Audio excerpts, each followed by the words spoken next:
إن الحمد لله نحمده ونستعينه ونستغفره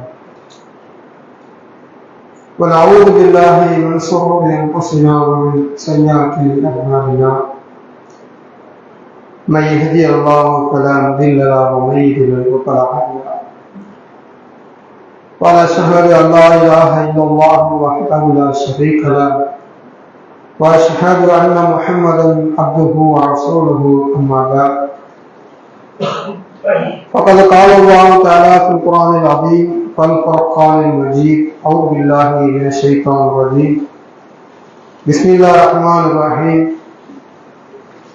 يا أيها الناس اتقوا ربكم الذي خلقكم من نفس واحدة وخلق منها زوجها وبث منهما رجالا كثيرا ونساء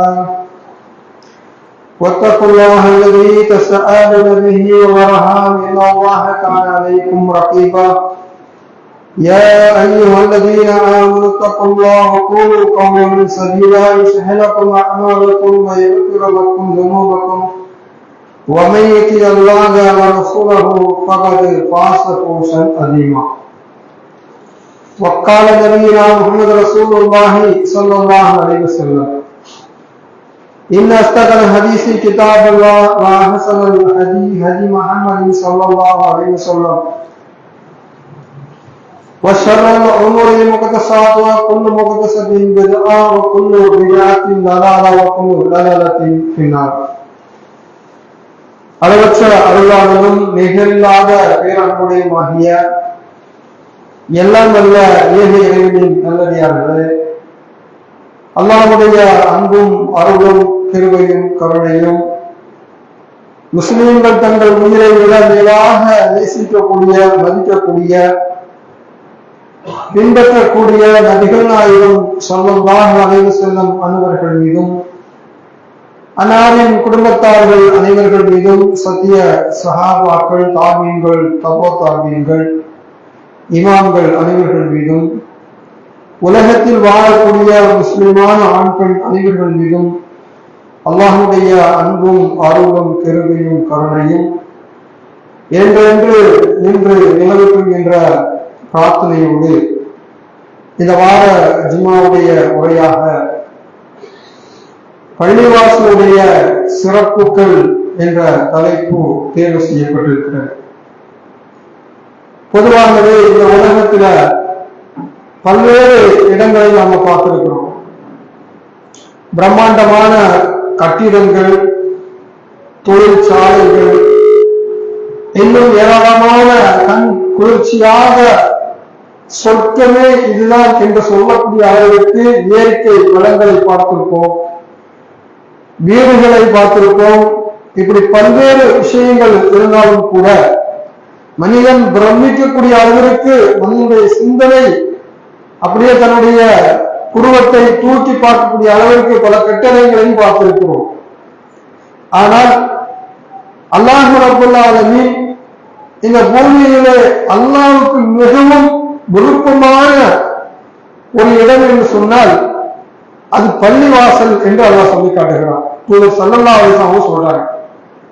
இன்னைக்கு உலகத்துல எத்தனையோ விஷயங்கள் இருந்தாலும், மனிதனுக்கு எத்தனையோ விஷயங்கள், பிரம்மாண்டமான பொருட்களை பார்த்தாலும், விண்ணை முட்டக்கூடிய அளவிற்கு கோபுரங்கள் இருந்தால் கூட அல்லாஹ்வுக்கு மிக பிடித்தமான இடம் எதுவோ உலகத்திலே பூமியிலே அது பள்ளிவாசல் தான் அல்லாஹ்வுக்கு பிடித்தமான இடம். எதனால்? அல்லாஹ்வை அங்கே திக்ரு செல்வதும் அல்லாஹ்வை வணங்குவதற்காக அந்த ஆலயம் அது அமைக்கப்பட்டிருக்கிறது. ஏராளமான குர்ஆன் வசனங்களும் நபி மொழிகளும் நமக்கு மிக தெளிவாக சொல்லுகிறது. பள்ளிவாசல் தான் பைத்துல்லாஹ், அல்லாஹ்வுடைய வீடு என்று பல செய்திகள் நமக்கு சொல்லப்படுகிறது. அதே மாதிரி அல்லாஹ்வின் தூதர் நபிகள் நாயகம் ஸல்லல்லாஹு அலைஹி வஸல்லம் சொல்றாங்க, சஹீஹ் முஸ்லிம்ல வரக்கூடிய 1190வது செய்தியாக இது பதிவு செய்யப்பட்டிருக்கிறது. அபூ ஹுரைரா ரலியல்லாஹு அறிவிக்கிறாங்க. இந்த செய்தியை பாருங்க. ஒரு ஊரிலேயே அல்லாஹ்வுக்கு மிகவும் விருப்பமான இடம் என்று சொன்னால் அது பள்ளிவாசல். அல்லாஹ்வுக்கு மிகவும் வெறுப்பிற்குரிய ஒரு இடம் என்று சொன்னால் அது கடை தெருவு என்று அல்லாஹ்வுடைய தூதர் சொல்றாங்க. ஏன் சொல்றாங்க? பள்ளிவாசல் ஏன் அல்லாஹ்வுக்கு விருப்பமானதாக இருக்கிறது? பள்ளிவாசலுடைய ஒழுக்கங்களை பற்றி அல்லாஹ்வுடைய தூதர் ஏராளமான செய்திகளை சொல்கிறார்கள். பள்ளி என்றால் அந்த பள்ளிக்குள் நுழைந்ததுமே மனிதனுடைய உள்ளம் அமைதி பெறுகிறது. அல்லாஹ் திருமறை குர்ஆனிலே ஒரு வசனத்திலே சொல்கிறான், அலா திக்ருல்லாஹி தத்மஇன்னுல் குலூப். மனிதர்களுடைய உள்ளம் எங்கே அமைதி பெறுகிறது என்று சொன்னால் அல்லாஹ்வுடைய நினைவில் தான் உள்ளம் அமைதி பெறுகிறது. வேற எதுலையுமே அமைதி கிடையாது. அந்த திக்ரு செய்யக்கூடிய இடம், நிர்வாகோடு செய்யக்கூடிய ஒரு இடம் என்று சொன்னால் அது பள்ளிவாசல் தான். பள்ளிவாசலுக்குன்னு ஒரு தனி சிறப்பு, தனி ஒரு விஷயங்கள் இருக்கிறது. பள்ளிவாசல் இதெல்லாம் செய்யணும், இதெல்லாம் செய்யவே கூடாது என்று அல்லாஹ்வுடைய தூதருடைய ஏராளமான கட்டளைகள் இருக்கிறது. பள்ளிவாசலிருந்து சத்தமிட்டு பேசக்கூடாது என்று தடை இருக்கிறது. அல்லாஹ்வின் தூதர் சொன்னாங்க, பள்ளிவாசல் என்பது அது அமைதியாக இருக்கக்கூடிய இடம். அங்கே கூச்சங்களும் குழப்பங்களும் ஏற்படக்கூடாது. அல்லாஹ்வை திக்ர் செய்ய வேண்டும். அல்லாஹ்வை அந்நேரம் அந்த பள்ளிவாசலிருந்து அவனை தொலைவோடு இருக்க வேண்டும். அப்ப ஒரு மனிதனுக்கு கஷ்டமோ துன்பமோ துயரமோ ஏற்பட்டது என்று சொன்னால் அவன் நாடக்கூடிய இடம், முதல் இடம் எங்கே இருக்கணும்? அது பள்ளிவாசலாகத்தான் இருக்கும். அதைத்தான் அல்லாஹ் செய்தார்கள். நபி ஸல்லல்லாஹு அலைஹி வஸல்லம் அவர்களுக்கு ஒரு துன்பம் ஏற்பட்டது என்று சொன்னார், உடனே பள்ளியை தான் நாடுவார்கள். பள்ளியில தான் அங்க போய் அல்லாஹ்வை வணங்கி வழிபாடுவார்கள். அதே மாதிரி ஒரு இயற்கை சீற்றங்கள் ஏற்பட்டது என்று சொன்னார். இயற்கை சீற்றம் என்றால் இது போன்ற பல்வேறு விதமான வானத்திலே ஒரு மேக மூட்டங்களோ ஒரு விதமான விஷயங்களை நபிகளால் பார்த்தார்கள் என்று சொன்னால் உடனே பள்ளிக்கு சென்று மக்களை அழைத்து அங்க தொழ ஆரம்பிச்சிருவாங்க. ஏன் இதை செய்யறாங்க? உலகம் அழிய போதோ, அதற்கான அறிகுறியா இருக்குமோ என்று சொல்லி அல்லாஹ்வின் தூதர் எந்த ஒரு இன்பமாக இருந்தாலும் சரி, எவ்வளவு துன்பமாக இருந்தாலும் சரி, பயணத்துக்கு போனாலும் சரி, பயணத்துக்கு போவதற்கு முன்னாலும் சரி, போயிட்டு வந்தாலும் சரி, பள்ளிவாசலையே நாடுவார்கள். நபிகளாரை சந்திக்க வேண்டாம், நேர பள்ளிவாசல் தான் பார்க்கும். அந்த அளவிற்கு நபிகளார் ஸல்லல்லாஹு அலைஹி வஸல்லம் அவர்கள் பள்ளியோடு அதிகமாக தொடர்பு வைக்கக்கூடியவர்களாகத்தான் இருந்தார்கள். அப்ப இந்த முதலாவது இந்த உலகத்திலே கட்டமைக்கப்பட்ட முதல் ஆலயம், அல்லாஹ்வால் புனிதமாக்கப்பட்ட ஆலயம் என்றால் அது மக்காவில் இருக்கக்கூடிய கஅபா தான். அல்லாஹ்வின் வேத வசனம் சொல்லுகிறது.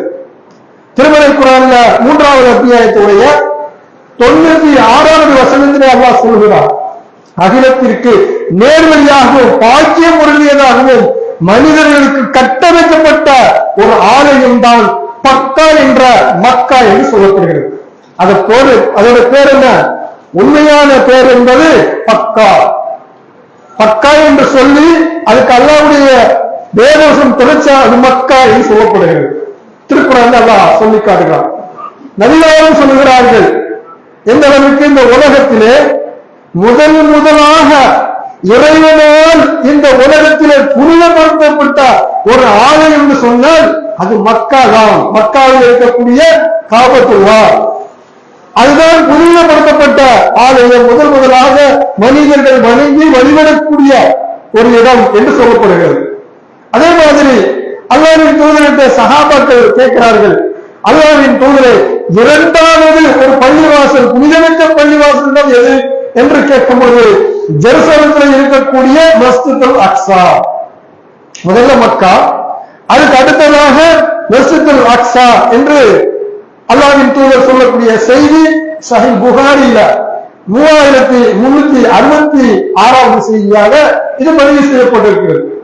அப்ப உலகத்திலே ரொம்ப இறைவனால் புனிதப்படுத்தப்பட்ட ஒரு பள்ளிவாசல் தான் மக்கா ஒண்ணு, என்னுடைய ஜெருசலத்தில் இருக்கக்கூடிய மஸ்ஜிதுல் அக்ஸா. அதே மாதிரி அல்லாஹ்வின் தூதர் ஸல்லல்லாஹு அலைஹி வஸல்லம் அவர்கள், நபி இப்ராஹிம் அலைஹிஸ்ஸலாம் அவர்கள் இந்த ஆதம் அலைஹிஸ்ஸலாத்தில் இருந்து கட்டப்பட்டு அது சிதறமடைந்து அது கிடைக்கக்கூடிய நேரத்தில் இப்ராஹிம் அலைஹிஸ்ஸலாமும் இஸ்மாயில் அலைஹிஸ்ஸலாம் 2 பேரும் சேர்ந்து அந்த பள்ளியை திரும்பியும் அதை புதுப்பிக்கிறார்கள். புதுப்பித்து உயர்த்துகிறார்கள். உயர்த்திவிட்டு அல்லாஹ்விடத்திலே சொல்லுகிறார்கள், எங்கள் இறைவா, எங்களிடம் இருந்து இந்த சேவையை, இந்த பணியை நீ ஏற்றுக்கொள்வாயாக. என்று அந்த 2 பேரும் அல்லாஹ்விடத்திலே பிரார்த்தனை செய்கிறார்கள்.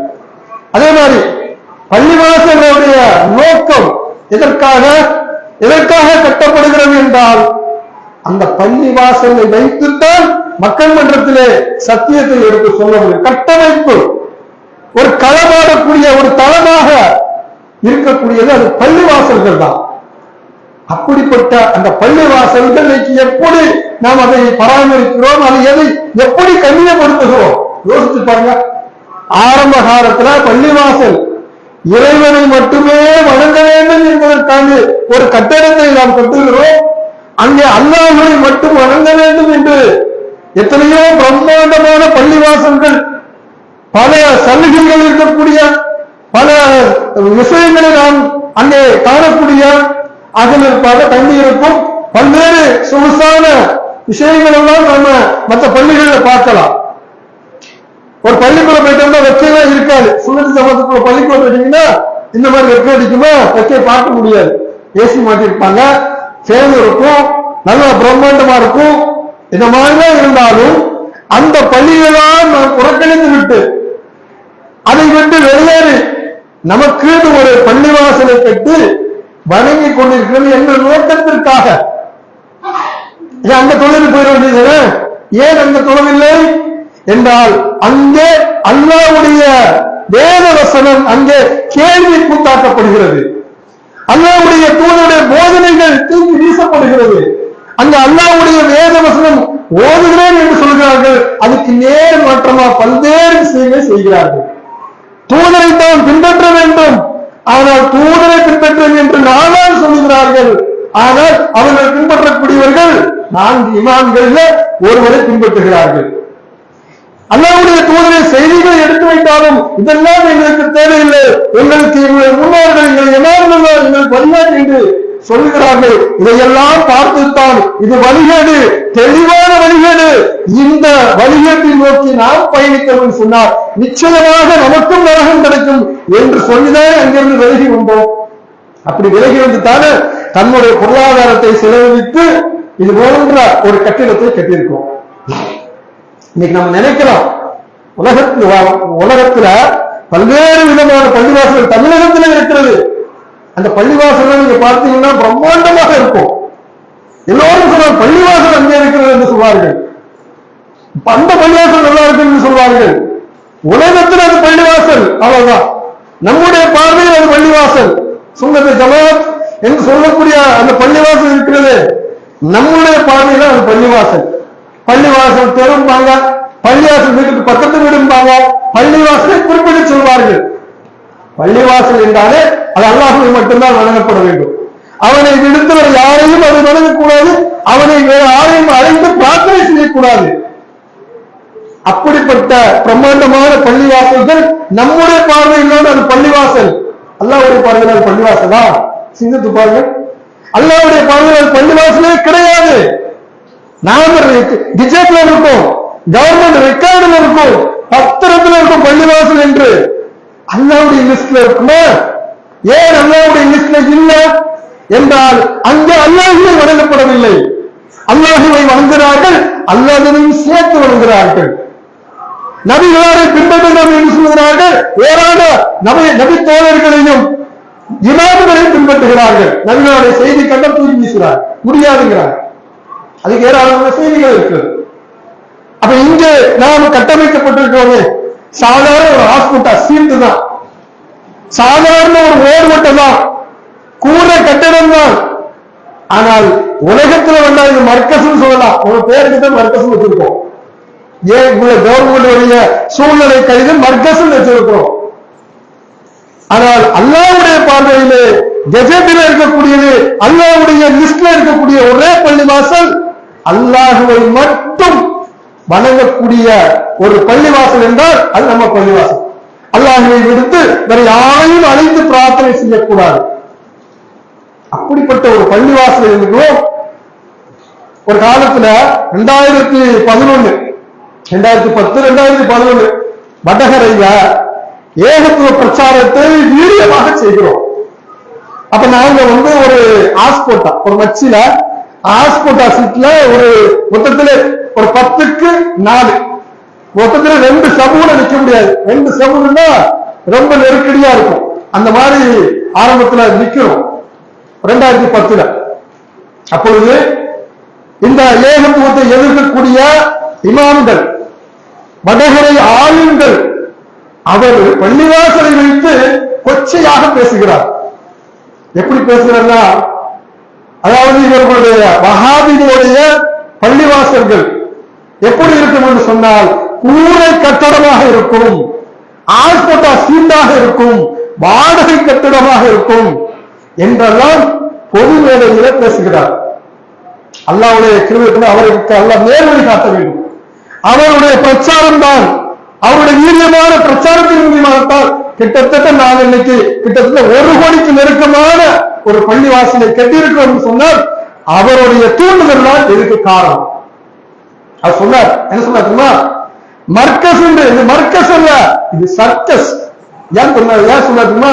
இவர்கள் அங்கும் இன்னும் தாழ்வார்கள், இந்த கொள்கையிலிருந்து அந்த கொள்கைக்கு மாறுவார்கள், அதிலிருந்து இந்த தாழ்வார்கள், எனவே அது மர்க்கஸ் அல்ல, அது சர்க்கஸ் என்று சொன்னார். கொஞ்சம் அவர் சிந்திக்க வேண்டும். எப்படி சிந்திக்க வேண்டும்? அல்லாஹ்வுடைய தூதருடைய பள்ளிவாசலுக்கு மனாராவே கிடையாது, மெஹராபு கிடையாது, ஆஸ்போட்டோ கிடையாது, காங்கிரீட் கிடையாது, கோபுரமான பள்ளிவாசல் கிடையாது. அல்லாஹ்வுடைய தூதருடைய முதல் பள்ளிவாசல், அல்லாஹ்வுடைய தூதர் வழங்கிய பள்ளிவாசல் என்றால் அது கூரை கட்டிடம் தான். நீங்க எங்களை குறை சொல்லல, அதை சொன்னோம், எங்களை நீங்க குறை சொல்லல. அல்லாஹ்வின் தூதரை நீங்க சொல்றீங்க, அல்லாஹ்வுடைய தூதர் பள்ளிவாசல் கூரை கட்டிடமா தான் இருந்துச்சு. இன்னைக்கு நம்ம டைல்ஸ் போட்டு வச்சிருக்கோம், பல விதமான கிரேனைட் போட்டு வச்சிருக்கோம். அல்லாஹ்வுடைய தூதருடைய பள்ளிவாசல் கீழே சஹாபாக்கள் மண்ணில தான் இருப்பாங்க. ஹதீஸ்ல பார்க்கிறோம், ஜும்மாவுல வந்திருக்கக்கூடியவர்கள் நீங்க மண்ணை கிளைக்காதீங்கன்னு ரசூலுல்லாஹ் சொல்றாங்க. மண்ணை கிளைக்காதீங்க, மண்ணை நோண்டாதீங்க. ஏன்? மனிதனுக்கு யதார்த்தமானது. என்ன செய்வோம்? மனிதன் உட்கார்ந்துகிட்டு இருக்கும்போது மண்ணை அப்படியே அள்ளி கூட்டுவோம், மண்ணை சொல்லிட்டு ஏதாவது படம் வந்துகிட்டு இருக்கும், ஏதாவது பண்ணிக்கிட்டே இருப்பாரு. மண்ணு அப்படித்தானே இன்னைக்கு பார்க்கலாம். அது அப்படியே மாறி இன்னைக்கு செல்போன தடவிக்கிட்டு இருக்கோம். அந்த மண்ணை தோண்டினாங்க சஹாபாக்கள், அந்த ரசூலுல்லாஹ் தடுத்தாங்க, மண்ணை இந்த மாதிரிலாம் செய்யாதீங்க, உடைய ஜும்மா பாலாப்பை உண்டு. இன்னைக்கு பார்க்கலாம், அப்படியே உட்கார்ந்துட்டு செல்போனை தடவுறதும், கையில ஒரு குச்சி எடுத்தா சும்மா கீழ்ச்சி பார்க்கிறதும் ஏதாவது பண்றாங்க. இது அல்லாஹ்வின் தூதர் சொன்னார்கள், ஜும்மாவை பாழாக்கி விடும் என்று சொன்னார்கள். அதான் அல்லாஹ்வுடைய தூதருடைய அந்த தரை என்பது மண் தரையாத்தான் இருந்துச்சு. அல்லாஹ்விடத்துல அது உயர்ந்த அந்தஸ்து இருந்தது. அப்படிப்பட்ட ஒரு பள்ளிவாசலை மிகப்பெரிய சிரமத்திற்கு பட்டு ஒரு பள்ளிவாசலை கட்டியிருக்கிறோம் என்று சொன்னால் எதற்காக? நாங்களும் ஒரு பள்ளிவாசலை வைத்திருக்கும் சொல்லிட்டு போறதுக்கா? கிடையாது. அல்லாஹ்வை வணங்கப்பட வேண்டும், அவனை அணிநேரமும் தொழிக்கப்பட வேண்டும், திக்ர் செய்யப்பட வேண்டும், அங்கே குர்ஆன் ஓதப்பட வேண்டும், புதிய புதிய தலைமுறைகளை உருவாக்க வேண்டும் என்பதற்காகத்தான் பள்ளிவாசல். அப்படிப்பட்ட பள்ளிவாசலை கட்டி வைத்து விட்டு இன்னைக்கு சில பேர் சொன்னாங்க, ஏன்பா நீ பள்ளிவாசல் கட்டுவதை பார்க்க முடியல அப்படின்னு. நான் வீட்டுல தொழுதுருந்தேன். அப்ப எதுக்கு பள்ளிவாசல் கட்டினீங்க? பள்ளிவாசலை கட்டுவதற்கு என்ன காரணம்? அல்லாஹ்வுடைய தூதரை அழகி முன்னாடி ஒன்று இருக்கு. எப்படி? அல்லாஹ்வின் தூதர் மக்காவில இருந்து ஹிஜ்ரத் பண்ணி மதீனாவுக்கு வந்து நுழைகிறாங்க. தன்னுடைய சொந்த வீடு ஒன்று கட்டியிருக்கலாமா, உணவுக்கான பொருட்களை தயார் பண்ணியிருக்கலாம், எதையுமே எதிர்பார்க்கவில்லை. பள்ளிவாசலை கட்ட வேண்டும் என்ற ஒரே நோக்கத்துல அங்கிருந்து மக்காவிலிருந்து ஹிஜ்ரத் பண்ணி மதீனாவுக்கு நுழைந்ததும் இங்கே ஒரு கட்டமைப்பை உருவாக்க வேண்டும், ஒரு பள்ளிவாசலை உருவாக்க வேண்டும், அங்கிருந்தால் தாவத்தை வீடு கொடுக்க வேண்டும் சொல்லி முதலாவது அல்லாஹ்வுடைய தூதர் மதீனாவுக்குள்ள வந்து ஒரு இடத்தை பார்க்கிறாங்க. எதுக்கு? வீடு கட்டா கிடையாது, பள்ளிவாசலை உருவாக்க வேண்டும் என்பதற்காக. ஒரு சிறுவர்களுடைய 2 சிறுவர்களுடைய இடத்தை அல்லாஹ்வுடைய தூதர் கேட்கிறாங்க, இது எங்களுக்கு விலைக்கு தாங்க என்று கேட்கிறாங்க. அந்த சிறுவர்கள் எப்படிப்பட்டவர்கள் என்ன சொல்றாங்கன்னா, இல்ல இல்ல நாங்க இந்த பள்ளிவாசல் கண்டா நாங்க சும்மாவே தர்றோம், சும்மாதான் வேண்டாம், அது என்னுடைய பங்களிப்பை இருக்கிறது சொல்லி அந்த பங்களிப்பை எடுத்து அந்த ஒரு கட்டமைப்பை ஒரு விஷயத்தை உருவாக்குறார்கள். பள்ளிவாசல் எப்பேற்பட்ட ஒரு கண்ணியமான ஒரு இடம், அல்லாஹ்வுக்கு பிடித்தமான இடம். அந்த அல்லாஹ்வுக்கு பிடித்தமான ஒரு இடத்தை அதை புறக்கணித்து விட்டு நான் வீட்டுல தொழுகிறேன், தொழுகிறாங்களா இல்லையாங்க அது அல்லாஹ் அறிந்தவன். தொழுகை என்பது கட்டாய கடமை, அவர் தொழுகே தீர வேண்டும். ஆனா மனிதனுடைய திருப்திக்காண்டி ஏன்பா பள்ளிவாசல் பக்கங்களுடைய பார்க்க முடியல, ஒரு வாரமா பார்க்க முடியலையே, உடம்பு சரியில்லையா, இல்ல நல்லா தான் இருக்கேன். வெளியூர்ல எங்க போயிட்டியா? இல்ல இங்கதான் இருக்கேன். வேலை பள்ளிப்பக்கமே பார்க்க முடியல. இல்ல வீட்டுல தொழுதுதான். வீட்டுல தொழுதுக்கு அறுபது வயசு சதவீதம் போட்டு கட்டணும். யோசிச்சு பாருங்க, பள்ளி வாசலுக்கு வருவதற்கு எவ்வளவு பெரிய நன்மை இருக்கிறது தெரியுமா? அல்லாஹ்வின் தூதருடைய காலகட்டத்தில், அதாவது அல்லாஹ்வுடைய பனு சலமா என்ற ஒரு கோத்திரத்தை சார்ந்த ஒரு கூட்டம், அவங்க என்ன செய்வாங்கன்னா ரொம்ப தூரத்துல இருந்து பள்ளிவாசலுக்கு தொழணும். அப்படி வரக்கூடியவங்க பள்ளிவாசல்ல கரெக்டா இமாம் தக்பீர் கட்டுவாங்க. தக்பீர் தக்லீமா என்று சொல்லக்கூடிய அந்த தக்பீர் கட்டக்கூடிய அந்த நேரத்தை வந்து ஜாயின் பண்ண முடியல. தக்பீர் கட்டுவாங்க, இக்காமத்தை சொல்லி தக்பீர் கட்டுவாங்க. தக்பீர் கட்டினதும் வந்து சேர முடியல, கொஞ்சம் தாமதமா இருக்கு.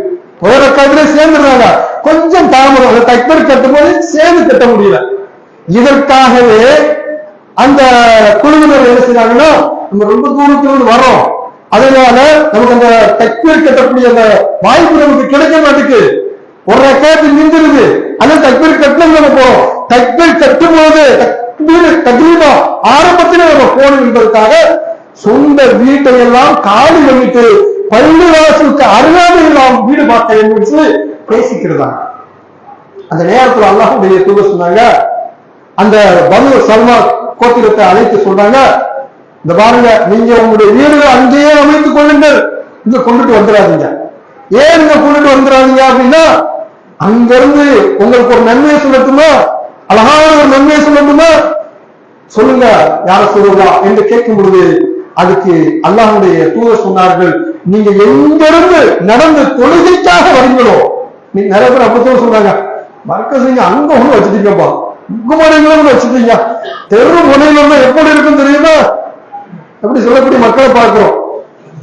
அப்ப ரொம்ப தூரத்தில் நீங்க நடந்து வரீங்களா, வீட்டுல ஒரு செஞ்சுட்டு வரீங்களா, ஒவ்வொரு எட்டுக்கும் ஒவ்வொரு நடைக்கும் ஒரு நன்மை எழுதப்படுகிறது.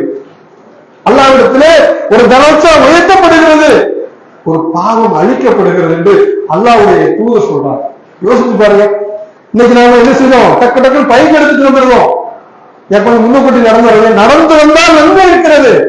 ஒவ்வொரு அடிக்கும் ஒவ்வொரு நன்மை, ஒவ்வொரு அடிக்கும் ஒரு பாவங்கள் மன்னிக்கப்படுது. எனவே நீங்க அங்கேயே உங்களுடைய வீட்டை அமைத்துக் கொள்ளுங்கள் என்று சொல்லி அல்லாஹ்வுடைய தூதர் சொல்லக்கூடிய செய்தி பார்க்கிறோம். அதே மாதிரி பள்ளிவாசலுக்கு சில ஒழுக்கங்கள் இருக்கு.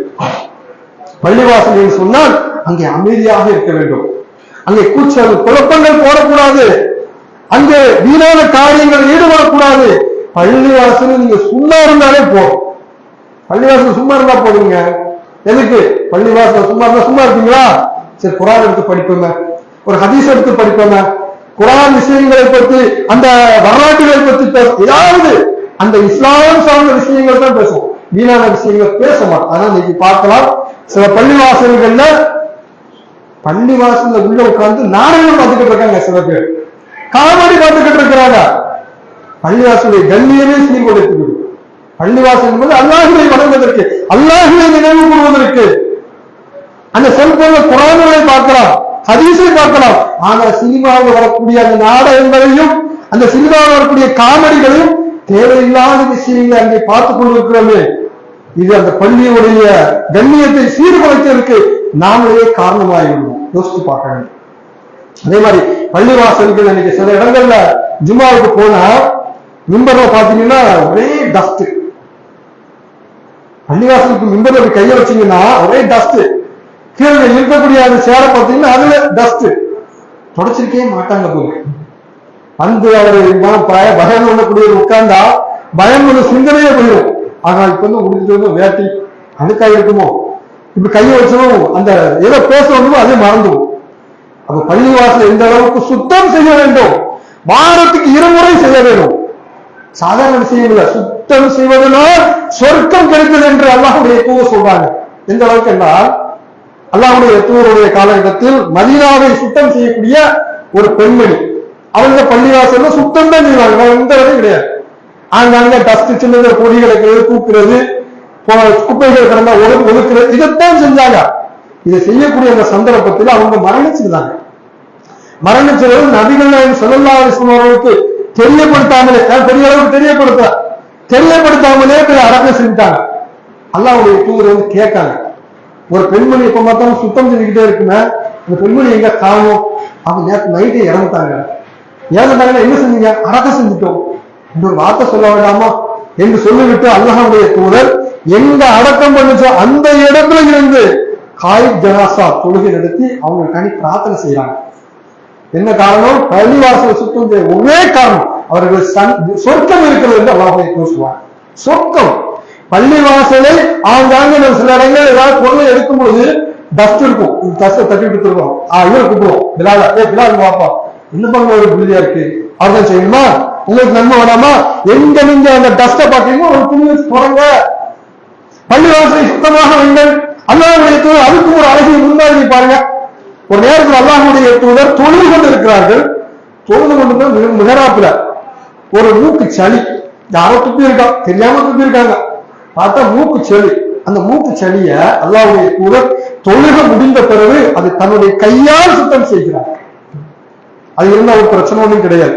ஏன் சுத்தம் செய்தார்கள்?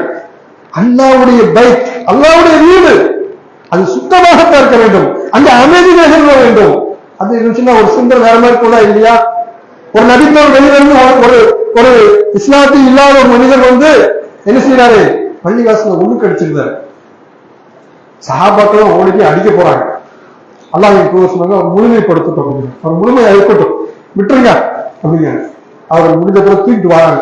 தூக்கிட்டு வந்து சொன்னாங்க, இது அல்லாஹ்வை வணங்கக்கூடிய இடம், இதுல அசுத்தம் பண்ணக்கூடாது அப்படிங்கிறாங்க. பாருங்க, பள்ளிவாசலுக்கு ஏராளமான சிறப்புகள் இருந்தாலும் அதற்கான டைம் இல்லை. பள்ளிவாசலை நாம் கண்ணியப்படுத்தினால் அதற்கு முதல் அடித்தளம் தொழுகை தான். பள்ளிவாசல் நிறைந்திருக்க வேண்டும்.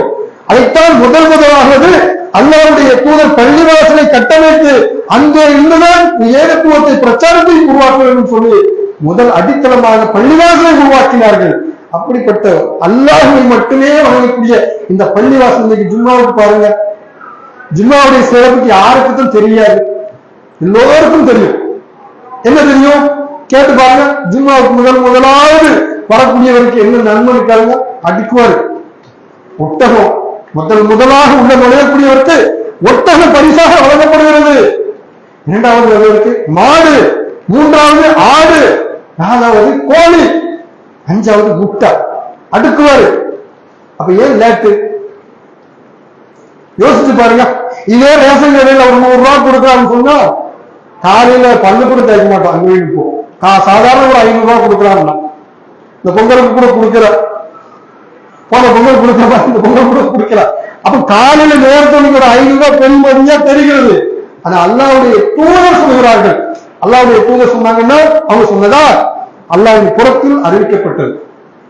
அப்படிப்பட்ட அல்லாஹ்வுடைய தூதர் சொன்னாங்க, பள்ளிவாசலுக்கு முதலாக நுழையக்கூடியவருக்கு ஒட்டகத்தை குர்பானி கொடுத்தால் அதன் மூலமாக கிடைக்கக்கூடிய நன்மை எவ்வளவு?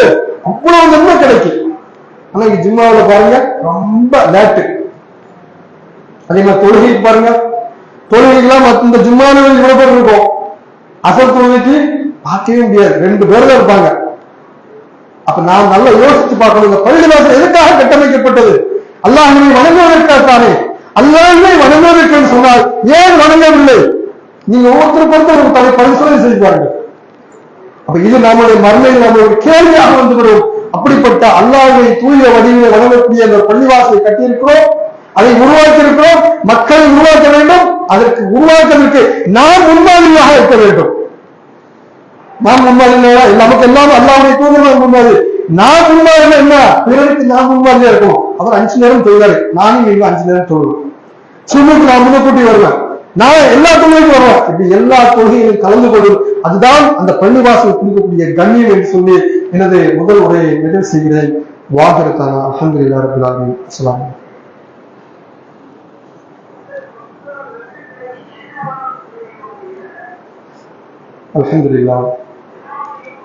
அல்ஹம்துலில்லாஹி ரப்பில் ஆலமீன் வல் ஆகிபத்துல் முத்தகீன் ஸலாத்து வஸ்ஸலாமு அலா சய்யிதினா முஹம்மதின் வஸல்லம். கண்ணியத்திற்குரிய எல்லாம் வல்ல அல்லாஹ்வின் நல்லடியார்களே, அல்லாஹ் ரப்பல் ஆலமீன் சூரா தௌபா என்ற 9வது அத்தியாயத்துடைய 107, 108 இந்த வசனத்துல அல்லாஹ் ரப்பல் ஆலமீன் பள்ளிவாசல்னா எப்படி இருக்கும் அப்படிங்கறத சொல்லுகிறார். அப்ப அந்த காலத்துல நபி ஸல்லல்லாஹு அலைஹி வஸல்லம் காலத்துல ஒரு பள்ளிவாசலை கட்டுகிறார்கள். யாரு இஸ்லாத்துடைய எதிரிகள் ஒரு பள்ளிவாசலை கட்டிவிட்டு அந்த பள்ளிவாசலுக்கு என்ன செய்யாங்கன்னா நபிகளாக தொலை கூப்பிடுறாங்க. இந்த மாதிரி எல்லாம் சொல்றாங்க அந்த வசனத்துல. அதாவது இடையூறு செய்வதற்காகவும் பள்ளிவாசலை கட்டுதாங்க, இடையூறு செய்வதற்காகவும் இறை மறுப்புக்காகவும். இன்னைக்கு பள்ளிவாசல் இறை மறுப்புக்காகவே தான் கட்டப்பட்டு இருக்கிறது. இறை மறுப்புக்காகவும் நம்பிக்கை கொண்ட மக்கள் மத்தியிலே பிளவை ஏற்படுத்துவதற்காகவும் 4 விஷயங்கள் சொல்கிறார். அப்ப இன்னைக்கு நம்பிக்கை கொண்ட நம்மளாம் அல்லாஹ்வை நம்பி இருக்கிறோம், தூதரை பின்பற்ற வேண்டும் சொல்கிறோம். ஆனா பள்ளிவாசல்களை பார்த்தீங்கன்னா பல பள்ளிவாசல்கள்ல போர்டு எழுதி போட்டிருப்பாங்க. என்ன போர்டு? 4 மதுஹபை சார்ந்தவர்களில் ஒருவராவது இந்த பள்ளியை தொழுது கொள்ளலாம், அனுமதி. அந்த அல்லாஹ் பாருங்க, அனுமதி. இந்த 4 மதுஹபை சார்ந்தவர்கள் ஒரு மதுஹபை சார்ந்தவர்களால் தொழுது கொள்ளலாம். ஆனால் அல்லாஹ்வுடைய தூதரை பின்பற்றக்கூடியவர்கள் இந்த பள்ளியில தொழுவதற்கு அனுமதி இல்லை என்று சொல்லக்கூடிய, அப்படி சொல்வதற்கு பதிலாக என்ன சொன்னாங்க, இங்கே தொப்பி போடாமல் தொழக்கூடாது. அப்ப நம்ம கேட்கிற ரசூலா தொப்பி போட்டாங்களா? அப்போ ரசூலா தொப்பி போடுறாங்க, போடல, அது எனக்கு தெரியாது. இந்த தொப்பி போடுறவங்க நீ தொழக்கூடாது. 1 விரல் அசைக்க கூடாது, ரசூலா ஆட்டினாங்க இல்லையா, அதெல்லாம் எனக்கு தெரியாது. விரல் இருந்து அசைக்க கூடாது, குழப்பம் ஏற்படுது சொல்றாங்களா இல்லையா? அப்படி இந்த முஸ்லிம்களுக்கு மத்தியிலே பிளவை ஏற்படுத்துவதற்காக, இறை நம்பிக்கை கொண்ட மக்கள் மத்தியிலே பிளவை ஏற்படுத்துவதற்காக ஒரு பள்ளிவாசலை கட்டி நீ வரலாம், நீ வரக்கூடாது என்று போர்டை போட்டிருக்கிறாங்க. அதே மாதிரிதான் அந்த ரசூலுல்லாஹ் காலத்துல இப்படி சொல்றாங்க, இந்த மாதிரி பிளவு ஏற்படுத்துறதுக்காக ஒரு பள்ளிவாசலை கட்டி இருக்கிறாங்க. அதே மாதிரி அல்லாஹ் 4வது சொல்றான், இதற்கு முன்பு அல்லாஹ்வை மட்டும் வணங்க வேண்டும் என்பதற்காக அடித்தளமட்டப்பட்ட அந்த பள்ளிவாசலே நீங்கள் வழங்குவதற்கு தகுதியான பள்ளிவாசல் என்று அல்லாஹ் ரப்பல் ஆலமீன் தூதர் ஸல்லல்லாஹு அலைஹி வஸல்லம் அவங்களுக்கு சொல்றான். 108 107 இதை பாருங்க. அப்ப இந்த மாதிரி பள்ளிவாசல் தான் இது. அல்லாஹ்வை மட்டும் வணங்குறோம், அவனை தவிர வேற யாரையும் நம்ம பிரார்த்தனை செய்யல. நபிகளை அழைத்து, நபிகள் நபி ஸல்லல்லாஹு அலைஹி வஸல்லம் அழைத்து உங்களுடைய புரட்டான உங்களுடைய பாவங்களை மன்னிச்சு அப்படின்னு நாங்க கேட்கல. அல்லாஹ்வை மட்டும் வணங்குறோம், தூதரை மட்டும் பின்பற்றுகிறோம், வேற எந்த ஒரு அனாச்சாரமும் இங்க செய்யப்படவில்லை. அப்படிப்பட்ட ஒரு தூய்மையான ஒரு பள்ளிவாசல், அல்லாஹ்வால் அங்கீகரிக்கப்பட்ட ஒரு பள்ளிவாசல், அல்லாஹ்விடத்தில் பள்ளிவாசலாக திகழக்கூடியது இது மட்டும்தான். அப்படிப்பட்ட பள்ளிவாசலை தொழாமல் வீட்டுல தொழ என்ன நன்மை கிடைக்கும்? ஒரு சஹாபி அல்லாஹ்வுடைய தூதர்கிட்ட கேட்கிறாங்க, அல்லாஹ்வுடைய தூதர் எனக்கு கண்ணு தெரியாது, நான் ரொம்ப தூரமான இடங்கள்ல இருந்து கரடு முரடான பாதைகள் எல்லாம் கடந்து நான் பள்ளிக்கு வரணும், நான் வீட்டுல தொழுதுக்கட்டுமா அப்படின்னு கேட்கிறாங்க. யாரு? கண்ணும் தெரியாத ஒரு நபர். கரடு முறை, அன்னைக்கு நல்ல ரோடு இருக்கு, கரடு முரடான பாறைகள் நிறைந்த அந்த பகுதி, நான் பள்ளிவாசலுக்கு தான் வரணுமா, நான் வீட்டுல தொழுதுக்கிறேன். கண்ணு தெரியாத மனிதர். அல்லாஹ் அவனுக்கு அனுமதி கொடுத்தாங்க, நீங்க வீட்டுல தொழுதுக்கோங்க அப்படிங்க. சரி அப்படின்னு போனவரை அல்லாஹ் திருப்பி கூப்பிடுறாங்க, வாங்க. வாங்க சொல்றது உங்களுக்கு காலை கேட்குதான்? கேட்டு யார சொல்லலாம், பள்ளிக்கே வந்துருங்க அப்படின்னு. இங்க பள்ளியில வாங்க சொல்ல யாருக்கு கேட்கல? யோசிச்சு பாருங்க. அப்ப நாம் புரிந்து கொள்ள வேண்டும், நாம் செய்யக்கூடியது ஏகத்துவ பிரச்சாரம், நபிமார்கள் செய்யக்கூடிய பணி, அது நம் மீது சாட்டப்பட்டிருக்கிறது. எத்தனையோ ஆளுங்கள் இருக்கிறாங்க, எத்தனையோ உலகாக்கள் இருக்கிறாங்க, அவங்களால சொல்ல முடியுதா? சொல்ல முடியாது. ஏன்? அவர்கள் சொல்வது அசத்தியம், நாம் சொல்வது சத்தியம் தானே. அந்த சத்தியத்தை சொல்லாமல் நாம் அதன் அடிப்படையில் நடக்காமல் இருந்தால் நம்முடைய சத்தியம் எப்படி அது பிரதிபலிக்கும்? அது எப்படி ஒளி வீசும்? அதன் அடிப்படையிலே நம்முடைய வாழ்க்கை எதை ஏற்றிருக்கிறோமோ அதை நம்முடைய உள்ளத்தில் பிரதிபலிக்க வேண்டும், அது வெளிப்படுத்த வேண்டும். அதன் மூலியமாகத்தான் பள்ளி அது சீரமைக்கப்பட வேண்டும், அது விரிவடைய வேண்டும் என்று சொன்னால் நாம் எந்த கொள்கையை ஏற்றிருக்கிறோமோ அந்த கொள்கையின் அடிப்படையிலே எல்லா விஷயத்தையும் அமைத்துக் கொள்ள வேண்டும் சொல்லி எனது இந்த ஜும்மா உரையை நிறைவு செய்கிறேன். வாஹிரு தஆலா அல்ஹம்துலில்லாஹி ரப்பில் ஆலமீன்.